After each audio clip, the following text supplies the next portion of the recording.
You are now tuned in to For the Culture. That's right, that's For the Culture. I said indict, convict, send that killer cop to jail. The whole damn system is guilty, yeah. I said indict.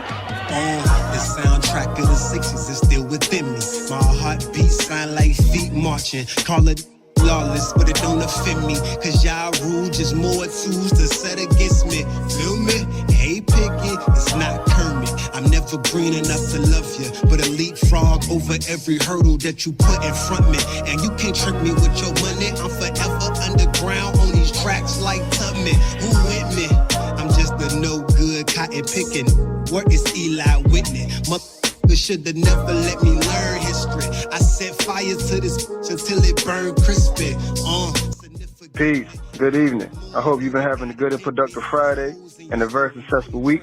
If you didn't know, you tuned in to For the Culture, the newest voice of Black liberation, airing every Friday, 7 p.m. 8 Central on Talk of the Streetz Entertainment.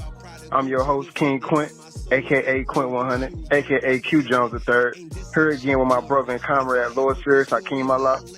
Like always, we got to give our shout out to Emoji Nation and Talk of the Streetz Entertainment for giving us this soapbox to stand on as we speak these truths, hoping to empower our people and point us towards the liberty that we seek. Now, for those of you who haven't been listening, this is our third show this season, and so far we built on what is white supremacy and why it's so dangerous, following up with last week's discussion of Martin Luther King Jr.'s legacy and what that means for us today. If you missed those shows, I advise you to go back and check them out, because there's some good food for thought. You can follow us at talkofthestreets.com/radio. That's talkofthestreets with a Z.com/radio, and follow those links. And once you check them out, check us out on social media, Facebook and Instagram at For the Culture, and also follow us at Emoji Nation. All right, y'all. I need to let y'all know, man, we enter the new age and a new season. This time has come for us to awaken and judge their world like the gods and goddesses, kings and queens, sons of earth that we are. We can no longer be afraid of our power as individuals, as families, as communities, and as a race. We know that we the original people of the planet Earth. We know that we the mothers and fathers of civilization. So the time has come for us to activate that knowledge and move out on it. If you have the ability to recognize the problem, then that means you have a role to play in its solution. It's not enough to just call each other kings and queens. We must act like the kings and queens we are. And that doesn't mean to be out acting arrogantly or egotistically. It doesn't mean wearing gaudy or flashy jewelry and clothes. It doesn't mean acting bougie and quote-unquote royal the way we see Europeans do it. It means to be a ruler and a servant for yourself and for others. It means to behave responsibly, with dignity and integrity. It means that, like a ruler, you measure the world around you and set things straight. The ruler enforces the rule, and the rules will come from the righteous understanding and living out of our true culture, our holistic way of life. We must be in harmony with the divine law that operates as the universe. This is where our victory will come from a culture that is holistically empowering, not just an ointment or bandage for our wounded egos. So when y'all hear me say peace, it's not just a cool thing I say. I use the word peace as an acronym to represent many different ideas. And as I think about the inauguration of President Joe Biden and Vice President Kamala Harris, I'm seeing the acronym as political engagement, aiding community engineering. I'm seeing it as planned economic activity, creating empowerment. This is where our peace gonna come from a unified economic plan that can empower a political program that can put us in position to properly engage in this political system, rather than continuing to be used and manipulated to empower people who never have our interests at heart. So with all that being said, today we're going to answer the question, should Black America trust this Bidenharris administration? But we want to know what y'all think. Send us an email at contactemojination@gmail.com, subject line For the Culture. That's contactemojination@gmail.com, subject line For the Culture. All right, before I pass this mic over to my brother Lord Serious, I need to give one last shout out to my son, Prince Akeem. Today his 11th birthday. So y'all send the young Prince some good vibes and positive energy. Before we tune in to Lord Serious, we're going to check out a good song, get some good vibes, and prepare our minds and bodies for what we're about to experience. But over time I found that peace was never crowned in the smiles of men. What James and Jesus are saying is, Gotta forgive myself. Jesus said, as you've done unto the least of these, you've done it also unto me. Because whatever you worship in Jesus Christ, gotta forgive myself. Same essence is a part of every one of you. Forgive me for them lies that was told. Forgive me for my material, she crying cause I'm gone. Forgive me for my niggas that would ride to the songs. I ain't know what I was doing. Hey, minister, you wrong. I couldn't see myself. Forgive me for being blind. When I opened my eyes for knowing and not applying. Was never satisfied. All I wanted was some change, not a penny to my name. Forgive me for selling dimes. Forgive me for them whys that I couldn't figure out. But still down the ride with a mind full of doubt. Forgive me for my pride and my push for the power. I don't do it now. I'ma feel like a coward. Forgive me for current. Gotta show them that I'm about it. I know I got a child. Forgive me for being childish. Forgive me for it all. I ain't know what I was doing. Forgive me for being human. Peace, God. The prostitute, the drug addict, the derelict, the wino, the brother that never went to school, the sister that refused to go. I say the same thing that you worship in Jesus Christ. Yes, the same essence is in every one of you. Forgive me for this hatred in my heart, but they hate me cause I'm dark. Built slave ships bigger than the ark. Couldn't show me the way. Forgive me for getting lost in the field where they play with them sticks like the cross. And across the street from beef and cold hearts, only peace I saw was in the teeth of sharks. Forgive me, mama, for having them dark thoughts, but they cut the lights off. I'm trying to be the spark. Forgive me for the time that I stumble. Forgive me for my arrogance. I try to be humble. Forgive me when I'm selfish. You know I got my struggles. Forgive me for spacing out a mind like the hopeless. Forgive me for my weakness. Forgive me for my demons. Forgive me for my fears and all the reasons for my secrets. Forgive me for my birds. Still love them though they leeching. This world is speak the truth. They like Judas to my Jesus. Peace, God. You didn't hear me. Yes, sir. Yes, and that's why James said, yes, say, how can you say you love God whom you have never seen? Yes, and hate your brother whom you see every day. Forgive me for being cursed and not protecting the earth, or ever knowing her worth, treating her like dirt. Every time I be lazy and start neglecting my work. Forgive me for the ones I hurt, and all of the time I search, trying to find my worth for the weed and the wine, trying to calm my nerves. I just need some time trying to find the words. I heard they shot up a church. Peace, God. I'm just trying to find peace, God. Pray the flow, open the door like a key card. I saw them cutting the cake and I want a piece, God. Gotta roll the dice against these odds. Forgive me for having doubts. Forgive me for just throwing that towel and walking out. But now I go within for what I'm without. And when I see my G's, we shout. Peace, God. Honorable Elijah Muhammad said it a little different, but it's the same principle. He said every time I look at a black man, I am looking at God. I understand.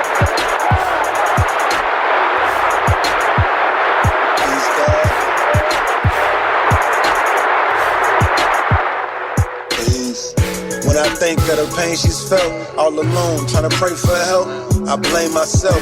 Real shit, bro, I should've never left. But since I can't change my steps, I blame myself.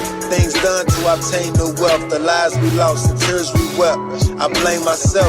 I just played the hand they dealt, but in the end, I blame myself. And I blame myself. Still ain't forgave myself. Still ain't forgave myself. Peace, God. Try to focus on what I can change myself, but in the end, I blame myself. Peace, God. Still ain't forgave myself. Still ain't forgave myself. Peace, God. Try to focus on what I can change myself, but in the end, I blame myself. Peace, God. Yeah, welcome to Talk of the Streets, and I'm Lord Serious, man. Me and Saint Sincere King Quent up here, and Lady CEO of the Prophetess. And we're dealing with the concept of should Black America trust the Bidenharris administration? And, you know, my response to that, you know, that's an easy one. The answer isn't just no, it's a hell no. Joe Biden has never shown himself to be a progressive on racial issues. If you think Kamala Harris's presence inside the White House will have enough influence to change Joe's perspective, then you need to stop thinking, because you're not that very good at it. And I don't mean to be insulting should any of you take offense. I'm just speaking truthfully and bluntly. It's your naivety that hinders our race's ability to make progress here in America. You are too damn trusting of your enslavement. It is foolish to think every black political figure who gets paraded before you by mainstream media will put the best interests of our race before their own career ambitions. What you need to realize is that Kamala Harris's political philosophy has never posed a substantial threat to changing the status quo in Black America's favor. Now, I would never go on a white media outlet and share these type of thoughts, but being that this is on For the Culture, a Black independent media outlet, this is more than an appropriate forum for this kind of discussion. To be clear, it's not about tearing this woman down, but we as members of the Black community have the right, no, we have the obligation to dissect her record and scrutinize her inconsistencies, both publicly and privately. We do ourselves a disservice when we as a group fail to challenge our leadership to be more vocal advocates for our people's unique struggle. Why do Black Americans still get awestruck at seeing the blackface being integrated into the white man's system?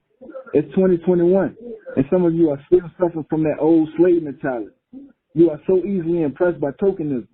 You get excited when you hear so-and-so is the first Black to hold this or that position. And because you want the token Negro to look good in front of massa, you never call them out when they start selling you out. But first, let me deal with Joe. Joe Biden is a moderate. This means his political philosophy is opposed to making changes that would effectively challenge the status quo. The status quo is what allows whites to dominate and keeps blacks in a subordinate position. If you are a moderate or a conservative, you would rather maintain the current social and economic dynamic by leaving things as they are. And any policy changes that you do promote or sponsor will usually entrench those who have power by providing them with even more leverage to keep power. For instance, when the law favored segregation, Joe Biden opposed busing during the fight for integration. This shows his commitment to white domination and black subordination. And again, when Joe Biden had the opportunity to use the law to keep blacks trapped at the bottom of the social and economic ladder, he did. Joe Biden voted to support the Clinton crime bill, which gave birth to mass incarceration. Do not be fooled into thinking this 70-plus-year-old white man has changed. His affiliation with the Obama administration doesn't give him any clout because they really didn't do anything that substantially or exclusively addressed Black America's plight. So Obama's 2 terms were failures, if you want to be honest. And Kamala Harris is no better. She began her political career as a district attorney in San Francisco, California. She ran using get tough on crime rhetoric, and much of her message spoke about personal responsibility. Her signature program was called Back on Track, and it offered first-time nonviolent offenders an alternative to incarceration.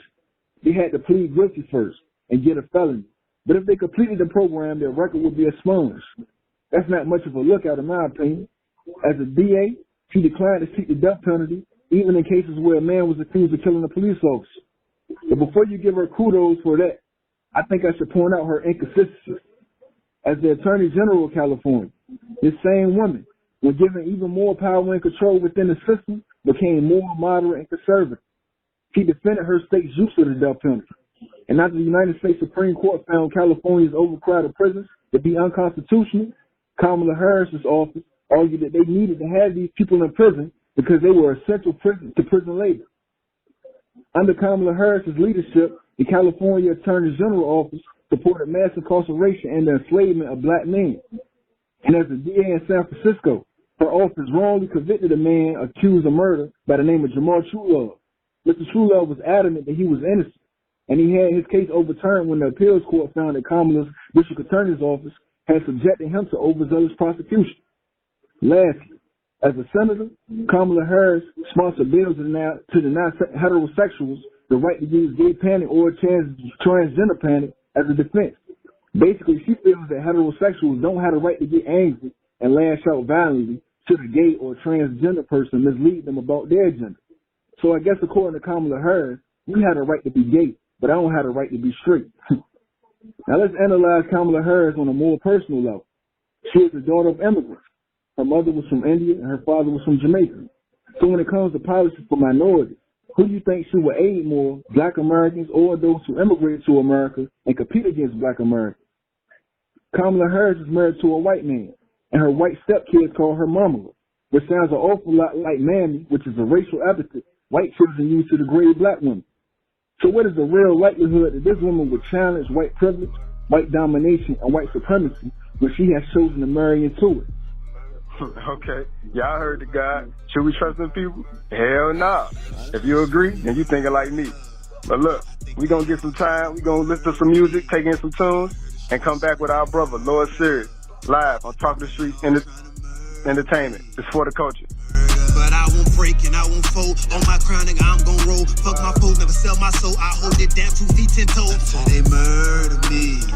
I heard the streets screaming murder. Probably die for all of the shit that I'ma say. Take a shot right to my face inside my drop like JFK. Or the crooked CIA gon' have somebody cut my brakes. Or they probably infiltrate and have me killed by my own rage. Yup, this can be my fate. Yup, these are just the stakes. Well, we all got our date. I just embrace what I can't escape. Yup, right around the corner. Them corners never safe. Don't matter which way you turn, that's why I never turn away. In this world so full of hate, better keep one on your waist. Cause if it ain't the police, it's greed, envy, jealousy. My niggas never been free. Who link and emancipate? See them targeted my race. Out in Charlotte with no brakes. Motherfucker P.O. I'm riding strapped every day. I know these crackers scared. See them loading up their K's. Training for a war. ARs by the gate. Cause in America, KKK ain't no nigga ever safe. I heard the streets screaming murder. I think they all trying to murder me. I heard the streets screaming murder. I think they all trying to murder me. But I won't break and I won't fold. On my crown, nigga, I'm gon' roll. Fuck my foes, never sell my soul. I hold it down 2 feet 10 toes. Until they murder me. I heard the streets screaming murder. I probably died cause he hating for no reason. Or died cause he lied. Said I committed treason. Died cause of pride and some petty disagreement. Died cause his God told him I'm a disbeliever. Died cause he was a bitch nickel and I teased him. Died when we ride at fame first to squeeze him. Died for just being outside on the wrong evening. And the guys from the other side was trying to get even. Died for this truth in the way that I can speak it. Died cause they know they power lie and keep it secrets. Died cause the shit they feed us should have been a vegan. Died cause instead of moving out, I played defense. Died from a straight shot and I stopped breathing. Died cause I'm trying to change how my niggas thinking. Died cause somebody girlfriend started winking. But died cause my dog flawed and I couldn't peep. I heard the streets screaming murder. I think they all trying to murder me. I heard the streets screaming murder. I think they all trying to murder me. But I won't break and I won't fold. On my crown, nigga, I'm gon' roll. Fuck my foes, never sell my soul. I hold it down 2 feet 10 toes. Until they murder me. I heard the streets screaming murder.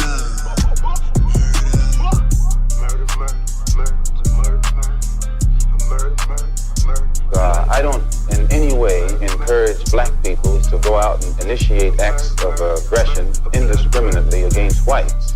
But I do believe that the black man in the United States and any human being, anywhere, is well within his right to do whatever is necessary, by any means necessary, to protect his life and property, especially in a country where the federal government itself has proven that it is either unable or unwilling to protect the lives and property of those human beings. Blacks in America must demand more from our leadership. In 2021, looking black or being a member of the Democratic Party should not be all the credibility you need for black America to trust your leadership. We have to start forcing these politicians to show and prove that they identify with our plight and understand our struggle by being an advocate for policies that would directly attack systemic racism and provide racial equality for black America. Black leadership that sells us out and promotes policy change that will make America more friendly towards minorities in general are not black enough. I know you want to know what I mean by that. How can a black politician who fights for minorities in general be considered a sellout to black America? When politicians use the universal term minority, this race-neutral language covers a very broad spectrum.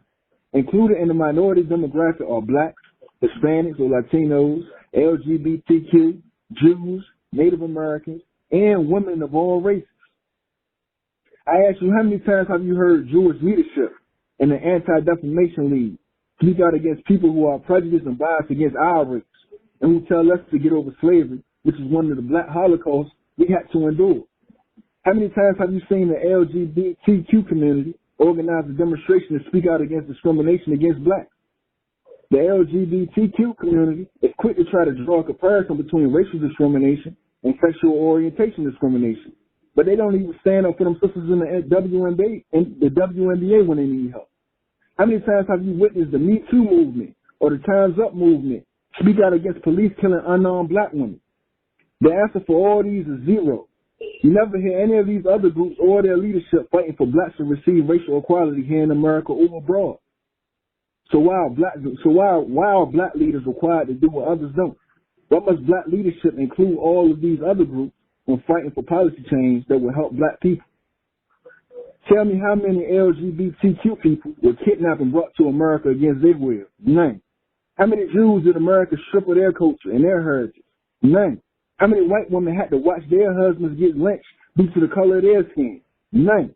How many of these groups worked the plantation with us and picked cotton beside us? None. So if none of these other groups have been victimized by the system and were forced to endure the same suffering we did, and if none of these other groups provided America with 400 years of free labor, which allowed it to become the wealthiest nation in the world, then why do all of these other groups benefit more from our victories than we do? And why does black leadership take on the responsibility of fighting for all minority communities when none of the leadership in any of these other groups are reciprocating that same level of solidarity with black America? Some may point out, well, Lord Serious, what about the protests during the summer of 2019? You had white people, gay people, 2020. You had white people, gay people, Latinos, all marching shoulder to shoulder with black America. But what you fail to realize is that white America had already been in the streets marching and protesting for about 2 weeks prior to George Floyd's murder. White America, mainly Trump supporters, were upset that the government had shut down their business, and they wanted to get back to work. So when the George Floyd footage leaked and it sparked worldwide outrage, you have to take into account that the entire world was tired of being cooped up in their homes. They were all frustrated with their respective governments. So many of these people were just using George Floyd's death as an opportunity to get out the house. And by doing so, they can now say that they were a part of this historical moment. Give it a couple of years, and white America will forget all about George Floyd. And when we complain about racial oppression and discrimination, white America will tell you to shut up and stop complaining. They're tired of hearing about slavery, and racism doesn't exist anymore. Just look, the vice president is black. And Joseph Biden will give white America license to treat us this way.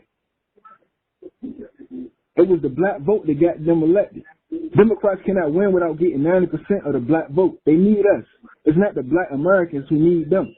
However, because we don't know our own power or how to properly use it, we constantly get taken advantage of.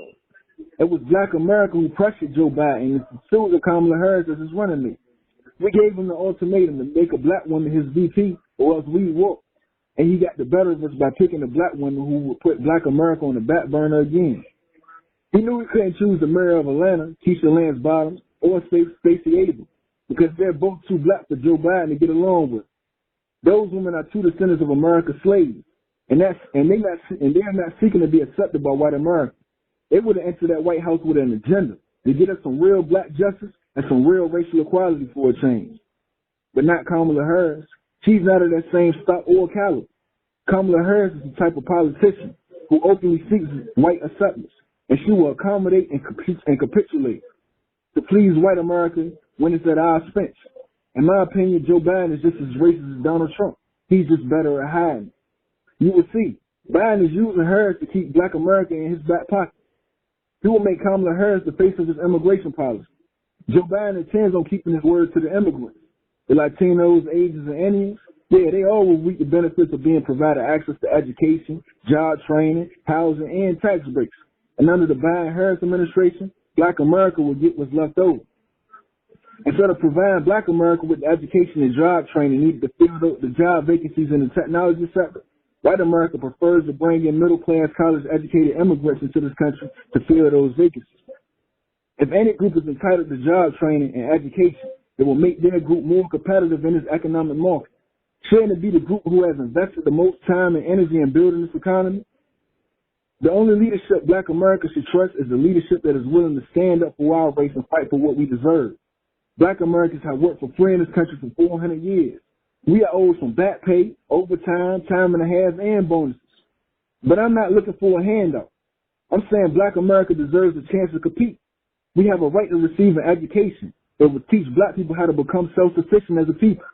The current education we receive in American public schools only teaches us what we need to know to be a labor force. Black America deserves job training that will allow us to earn a living and a life. Computer coders and IT jobs have starting salaries of $50K, and these skills are in high demand within the society. But instead of teaching these skills to black America, The Bidenharris administration will rather keep us stuck at the bottom of the economic ladder as second-class citizens. But they will appeal to Asians, Hispanics, and Indians by offering them these essential tools to facilitate their upward mobility in the U.S. economy. I know many black Americans just feel a sense of relief knowing that they were able to get Trump out of office. But for those who are putting their hopes in the Bidenharris administration, you are being set up for failure. And when this administration fails to meet your expectations, you will get disappointed again in this political system, and some of you will drop out of it. This is called being apolitical. You develop the mindset that your vote doesn't have any power, it doesn't count, therefore why should you even vote at all? So you stop going to the polls and you allow the white man to rubber stamp whatever policies he wants to through all levels and chambers of the government. But when you know what to expect, you can prepare for it. When you know why your vote doesn't provide your group with the same access to resources and economic opportunities that the ballot provides all of these other groups, then you can fix the problem. And the problem is, you are loyal to a political party that has never been loyal to you. Do not think of yourself as a Democrat, Republican, or independent. Remember, you are a black person. And if any political party wants you to vote for them, then tell them to show and prove how their policies will help black people compete with whites, Asians, Hispanics, and Indians. And before giving your support to a political candidate just because they look like you, ask that candidate, what have you done for black America lately? If the candidate spent their last term in office selling out the black man by seeking the white man's acceptance, or they have ignored black issues for the sake of sponsoring minority issues, tell that candidate they are not black enough to receive your vote. We should treat voting as if it's a business transaction. When I cast my vote, I expect to receive goods or services in exchange. Who goes to the grocery store and gives the cashier their money and leaves the store with an empty shopping cart? Well, black America has been walking out of the grocery store empty-handed for the past 60 years. We left out of the store empty-handed with Kennedy. We left out of the store holding 2 receipts but an empty basket with Johnson. We left out of the store empty-handed with Carter. Before we left out of the store with Clinton, he had us detained. And even though we left out of handcuffs, we still left out empty-handed. We left out of the store broke and empty-handed with Obama. Instead of black America choosing to trust the Bidenharris cashiers to treat us differently, we should walk through the aisles. We should have walked through the aisles and helped ourselves with what was being offered on the shelves first. We should have brought our racial oppression coupons that we've been saving for the past 400 years to the counter. And this time when we stood in poll lines ready to check out, we could have checked out with a shopping cart full of necessities, the same way all the other American shoppers did. But when the Bidenharris administration refuses to allow us to patronize their grocery store after they already taken our money and counted all the votes, then let this be the last time you let this grocery con you out of your political currency. Let this be the catalyst for change, and we must rethink our participation in this political system. We had a right to demand that this grocery permit us to browse through the aisles and fill our shopping carts before paying, the same way the other groups do. And if we don't see anything that we like, then let us take our business elsewhere. What I propose is that we demand black politicians to push the U.S. government to adopt the same structure the Chinese government has. After watching the disparity in the treatment of the Black Lives Matter protesters received compared to what the white domestic terrorists who stormed the Capitol received, after watching numerous white police officers shoot and kill unarmed blacks on camera and never get convicted, black Americans have lost all trust and faith in this government, and we now wish to govern ourselves. So if America can support one country with 2 systems in China, it would be hypocritical for this government to deny black Americans the freedom to establish a separate government in America. Call your representatives in Congress and in the Senate. Contact the members of the Congressional Black Caucus and tell them to sponsor a bill to bring this to the House floor and the Senate floor immediately. Peace. That was the God, Lord Serious, giving y'all his take on should black America trust the Bidenharris administration. Y'all be sure to check out his website, www.LordSeriousSpeaks.com. Follow him on Facebook and Instagram as well, at Lord Serious Speaks. And be sure to pick up his book, Apotheosis, on sale now on Amazon, as well as his children's book, The Powerless Pinky, also available on Amazon and all other online retailers. Now, while y'all going to do all that, we're going to give you some music to vibe to and give you a moment to digest some of that food for thought. This For the Culture, here on Streetz Entertainment. Put my name on the line, right by that X and sign it on. I self-floor and master, me, I am God and guidance. I've been on my grind, searching outside of myself for the things that I want. Like them dollar signs. A bitch with ass, a fat you can see from the front. And a foreign ride. So I could look right in your eyes when I pull up and stunt. Now I just don't give a fuck. No, that won't give me love. No, that shit can't give me peace. No, it can't give me back marble or freak. No, it can't take all that hate from the streets or take the hatred outside of police. Put an end to generational beef. It's hard to forgive when niggas get killed. You gotta lay in the bed that you made, and they got some stains on their sheets. My brother's in prison, I pray you released. Once you get out, you burn your receipt. If you catch a charge like a credit card, they taking life as a minimum fee. So we owe a debt to society, but life ain't free. Never been cheap, and they never paid us for slavery. I think these motherfuckers owe me. I think I lost my mind, but I don't wanna find it, and I won't tell no lies. My every word be binded. Put my name on the line, right by that X and sign it on. I self-floor and master, me, I am God and guidance on. Think I lost my mind, but I don't wanna find it, and I won't tell no lies. My every word be binded. Put my name on the line, right by that X and sign it on. I self-floor and master, me, I am God and guidance on. My niggas trapped in the trap, I know that you wanna be free. You wanna be free. Keep stacking that drug money, I pray that it become a key to open the door and let in opportunity for you to build up a better community. Enough of the jewelry, all of the foolery, that shit is rented, boy, you are not fooling me. I don't care how much ice you got, you ain't cool as me. If these crackers make you a tool of slave, cause they ain't using me, I defy them beautifully. Start a riot through the street. Fuck the lifestyles of the rich and famous, bitch, I ain't robbing leech. This ain't even about the money, would do this shit for free. Should charge your arm and leg, arm, head, cause that's who I be. And it's deeper than you think, I might need to post a meme. Like Nipsey Hussle was Black Jesus, both died at 33. Whoa. My mother said, they're gonna get you. I said, but Mom, why are they gonna get me? Because you must remember that you live in a society that supports a certain philosophy and a certain system. You be the color that you are, black, and then you're going against the grain, they're gonna get you.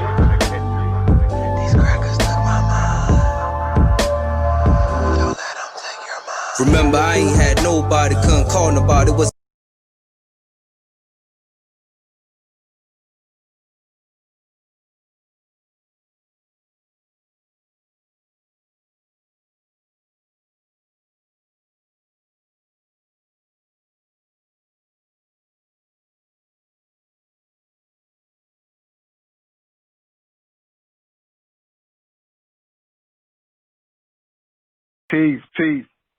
Peace to all the original people of the planet Earth, to all our listeners out there, and especially to the unified black family, because that's truly the most vital building block of this nation.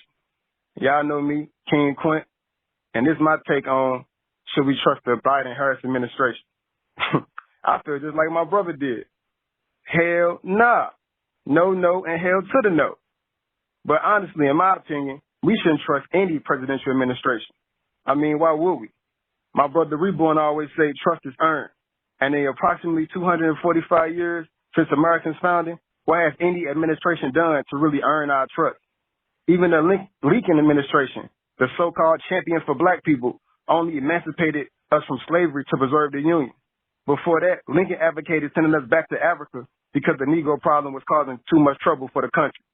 Now, I'm paraphrasing, but it's on record of Lincoln saying something like, when it comes down to matters of race, he would always choose what's best for his people to preserve their position of power. And then, even after his administration abolished slavery, what did his successors do? They reneged on us. They gave us an underfunded and practically powerless Freeman's Bureau. They denied to allocate us 40 acres and a mule, but in 1862, they passed the Homestead Act, granting 160-acre tracts of land to exclusively white men, and they did it for free. 1862 was in the midst of the Lincoln administration. The 13th Amendment didn't really abolish slavery. It only made it permissible as punishment for a crime. And this is what gave rise to the convict leasing and peonage eras. Now, if you don't know about convict leasing and peonage, you should really read Slavery by Another Name by Douglas Blackman. Now, for me, I sum it up like convict leasing was basically black men being arrested for crimes like vagrancy and joblessness that were only applied to blacks by white men and then taken to crooked courts and found guilty by a judge who would impose a fine as a penalty, a fine that he knew the black man couldn't pay. So what happened is the court would sell that black man's labor to a corporation or individual, which essentially reduced him back to the slave status, which was legal according to the 13th Amendment. Peonage was similar. The white man might pick up the black man for some stupid similar crime, and when the judge would fine him with some fine, the white man would say, hey, I'll pay it. And in exchange, the black man had to come and work off his debt. So what this did was make the courthouse the new auction block. And what you think what they was doing on them plantations, or what they call them then, farms. You know, they would cook the books and they would trap us into working for them perpetually. You know what I'm saying? Reducing us to slavery all over again. So black people, we need to face reality. The presidential office is not meant to serve us. The U.S. is a nation whose government was designed by wealthy white men to protect and preserve wealthy white men's interests. In my opinion, the Bidenharris administration should only be trusted to do that and nothing more. Maya Angelou once said that when people show you who they are, then we should believe them the first time. So let's look at Joe Biden's record on race issues. Look at Kamala Harris' prosecutorial records and the legislation that she supported. How many more times do they have to show us who they really are? Their interests are not our interests, and nobody should be able to convince us of otherwise. Kamala Harris is of Indian and Jamaican descent, the daughter of people who willfully immigrated to America, not a descendant of American slaves. Although she may have a darker complexion, she does not have black interests at heart. So black people, we have to stop being misled by these token appointments to office. As I said before, you do not have to practice white skin. No, you do not have to have white skin to practice white supremacy. Black neoconservatives and middle-left Democrats are still under the effects of white supremacy. They are still brainwashed by the system.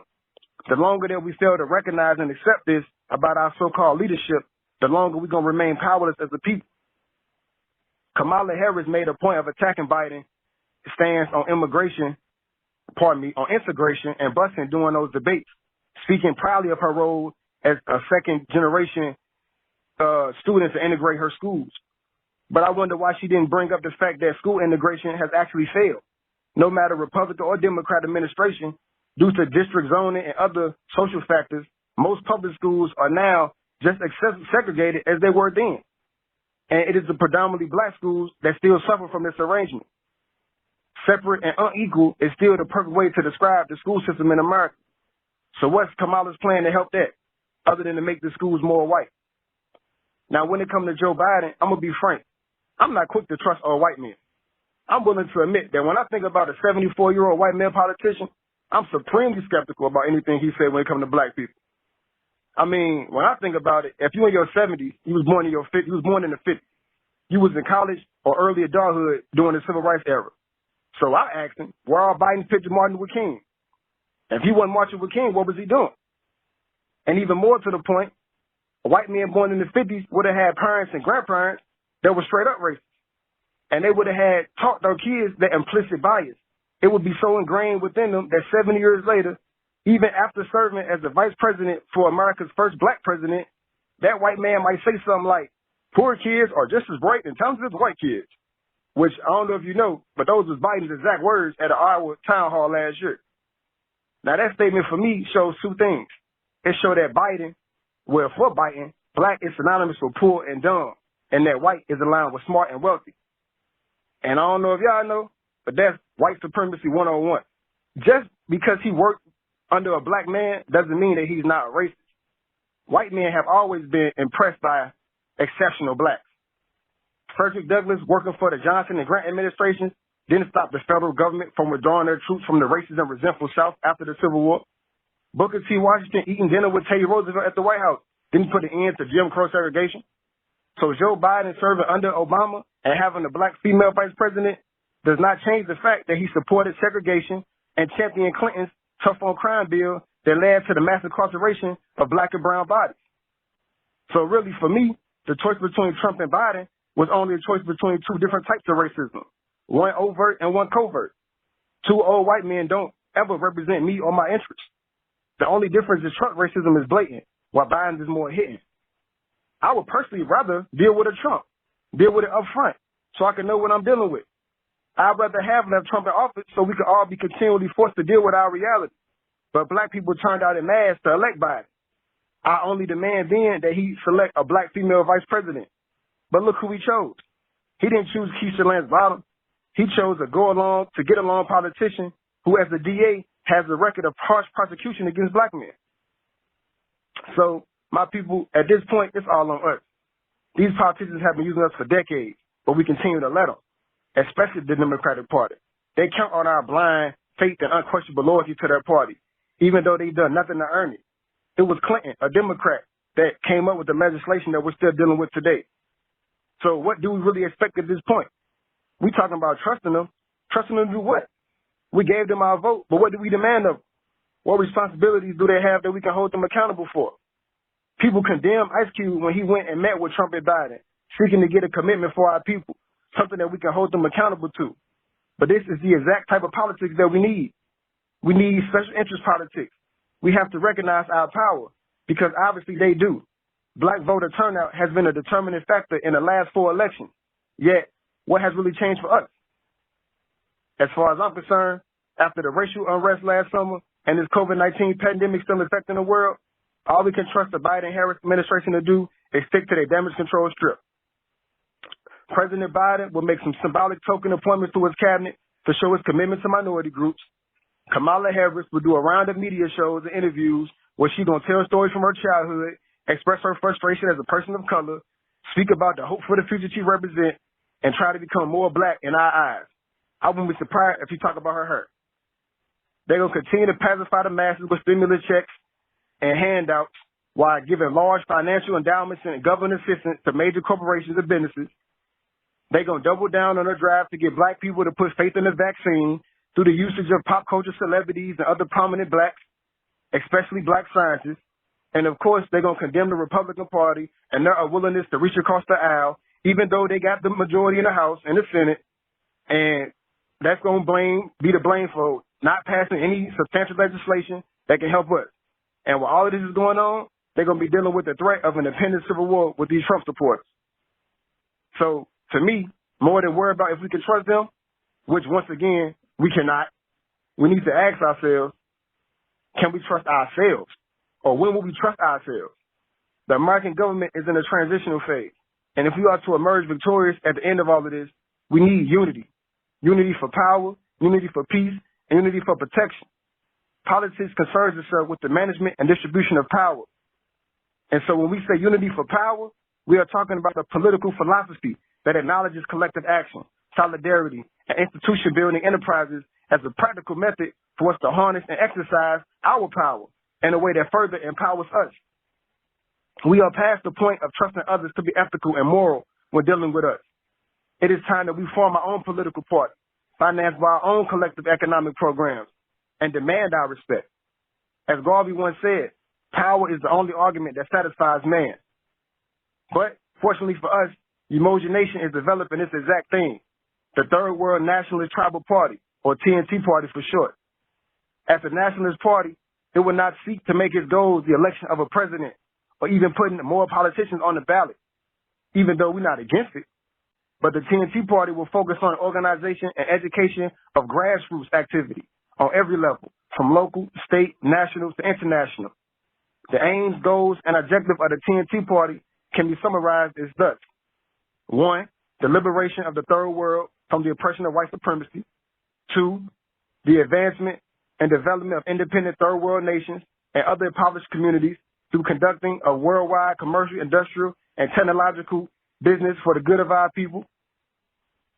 We aim to establish our sovereignty as a nation of people and claim our land as our own, to establish a system of education that works for our children, to raise awareness regarding human rights issues so that we can bring them to an end and prevent them from ever occurring, to dismantle all so-called corrupt government systems, to resolve tribal feuding and civilize the backward tribes of the world, to redeem ourselves and reclaim the lost traditions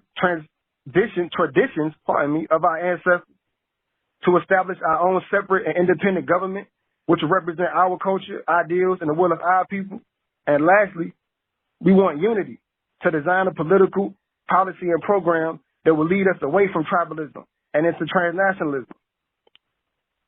Because people, it's time for us to be for us. We must shed this severe case of Stockholm Syndrome. We have really fallen in love with our captors. The fact that the question even has to be asked, should we trust this administration, is proof enough. Liberation does not come from legislation.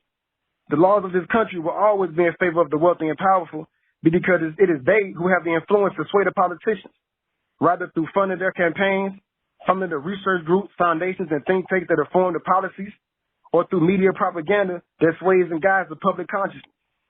Until we gain a sort of organizational solidarity that generates such a comparative power, we have no real hope in the political system working to our benefit.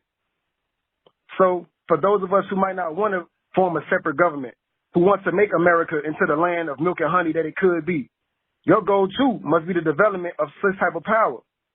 So, rather than worrying about trusting Joe Biden and Kamala Harris, which, once again, we should not, we need to be more worried about what it would take to trust each other. Trust each other with our kids, our futures, our money, and our lives, because that's what's really at stake. Peace. Okay, y'all. I hope y'all enjoyed today's show. I hope you learned something that affected your life and inspired you to get active in your freedom. And if you're already active, then I hope we poured a little more gas on your fire burning within you. Like I said at the start of the show, we're in a new age, an age of enlightened accountability, an age where the excuses just won't cut it. Maybe you already feel this in your personal life. You just don't have as much patience for the bullshit as you did before. It's time to take it to a higher level, people. And if you're not willing to do the work, that hard work, then just get comfortable in your chains. But here at Emoji Nation, we're moving forward towards true liberty. Emoji Nation is an institution, a movement, created to facilitate cooperation amongst the various groups, organizations, businesses, and individuals within this black community. And we want you to join Emoji Nation. To do so, follow Emoji Nation on Instagram and Facebook, and also join our online community at www.emojination.com. It is time for those of us that know better to come together and do better, so that we can all be better. If you agree that white supremacy, division, and self-hate have led us to the place we're in now, then it only makes sense that black power, unity, and self-love will be our salvation. It's really that simple.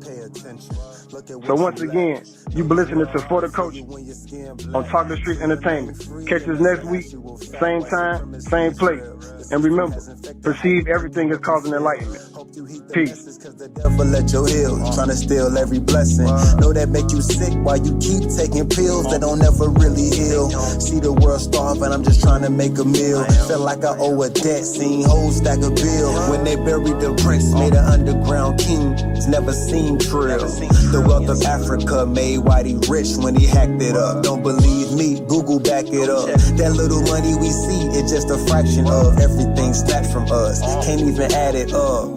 Mansa Musa was the richest man in history, and he was a black man from the west coast of Africa, the kingdom of Mali. You don't believe me? You can look it up for yourself.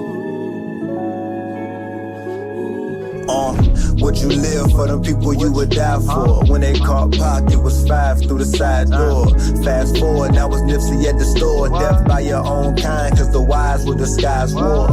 If you don't think that ghetto was an eyesore, then you ain't never seen this that I saw. I saw murder for a key, saw locked doors. When they up, we down like a seesaw. This oppression is pressing me every second. They preaching non-violence, my mind is a weapon. Trying to narrow my scope, had me aiming for Giuseppe's. Used to have that target, then I started asking questions.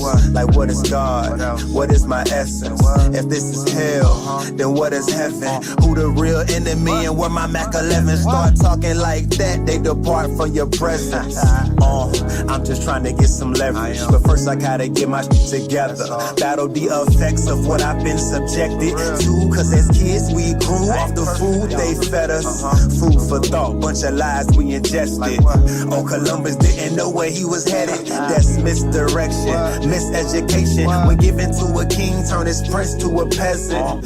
Pay attention, life's but a lesson. If you ain't fighting against it, then I guess that you accept it. Talking like a gangster, really you a coward. In the face of real power, you leave them unprotected.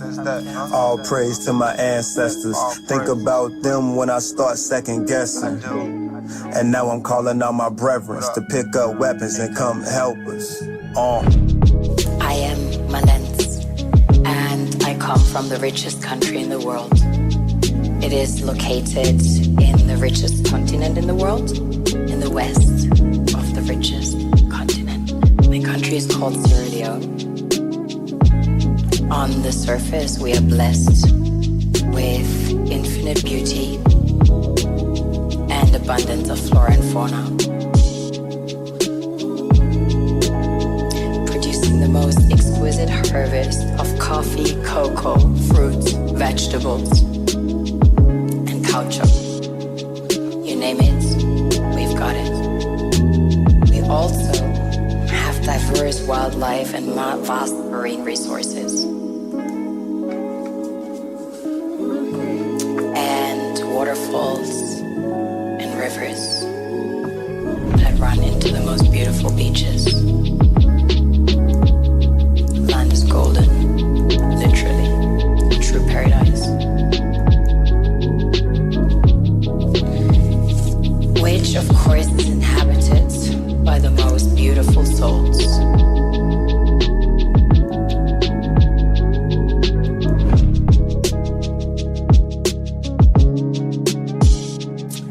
Very strong cultural heritage. In fact, Sierra Leone had the first sub-Saharan university. Prior to that, there was one in the kingdom of Timbuktu, which was the first university in the world, succeeding the great Gnostic schools of Egypt and Osiris. On a deeper level, we are blessed with the real treasures, the kings and queens of this world desire.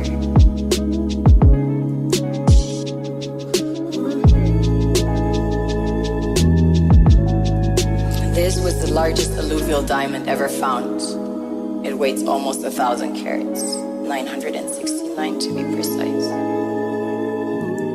This beauty was found by an old lady in her backyard about 2 years ago, 125 carats. Some people mine gold in their backyards. That's quite common. Besides gold and diamonds, we have about 20 precious minerals that have been discovered as of today. We recently started extracting huge petroleum reserves that have been discovered. We have platinum, ilmenite to make titanium, rutile to coat jets, iron ore, the largest iron ore deposits in Africa, the third largest in the world. Tantalite, also known as coltan, used in your mobile phones and computers. Bauxite for aluminium production. Zinc, chrome ore, copper, coal, phosphates, potassium, salt, lead, granite, asbestos, nickel, zircon. Furthermore, we have exquisite timber like mahogany and teak. And we have the most beautiful stamps in the world. Of course, the West needs Africa's resources most desperately to power airplanes, cell phones, computers, and engines. And the gold and diamonds, of course, a status symbol to determine their powers by decor and to give value to their currencies. One thing that keeps me puzzled, despite having studied finance and economics at the world's best universities, the following question remains unanswered. Why is it that 5,000 units of our currency is worth 1 unit of your currency, where we are the ones with the actual gold reserves? It's quite evident that the aid is in fact not coming from the West to Africa, but from Africa to the Western world. The Western world depends on Africa in every possible way, since alternative resources are scarce out here. So how does the West ensure that the free aid keeps coming? By systematically destabilizing the wealthiest African nations and their systems, and all that backed by huge PR campaigns, leaving the entire world under the impression that Africa is poor and dying and merely surviving on the mercy of the West. Well done, Oxfam, UNICEF, Red Cross, Life Aid. and all the other organizations that continuously run multi-million-dollar advertisement campaigns depicting charity porn to sustain that image of Africa globally. Ad campaigns paid for by innocent people under the impression to help with their donations. While one hand gives under the flashing lights of cameras, the other takes in the shadows. We all know the dollar is worthless, while the euro is merely charged with German intellect and technology, and maybe some Italian pasta. How can one expect donations from nations that have so little? It's super sweet of you to come with your colored paper in exchange for our gold and diamonds. But instead, you should come empty-handed, filled with integrity and honor. We want to share with you our wealth and invite you to share with us. The perception is that a healthy and striving Africa would not disperse its resources as freely and cheaply, which is logical. Of course, it would instead sell its resources at world market prices, which in turn would destabilize and weaken Western economies, established on the post-colonial free meal system. Last year, the IMF reports that 6 out of 10 of the world's fastest growing economies are in Africa, measured by their GDP growth. The French Treasury, for example, is receiving about $500 billion year in, year out. Foreign exchange reserves from African countries based on colonial debt it forced them to pay. Former French President Jacques Chirac stated in an interview recently that we have to be honest and acknowledge that a big part of the money in our banks comes precisely from the exploitation of the African continent. In 2008, he stated that without Africa, France will slide down in the rank of a third world power. This is what happens in the human world, the world we have created. Have you ever wondered how things work in nature? One would assume that in evolution the fittest survives. However, in nature, any species that is overhunting, overexploiting the resources they depend on as nourishment, natural selection would sooner or later take the predator out.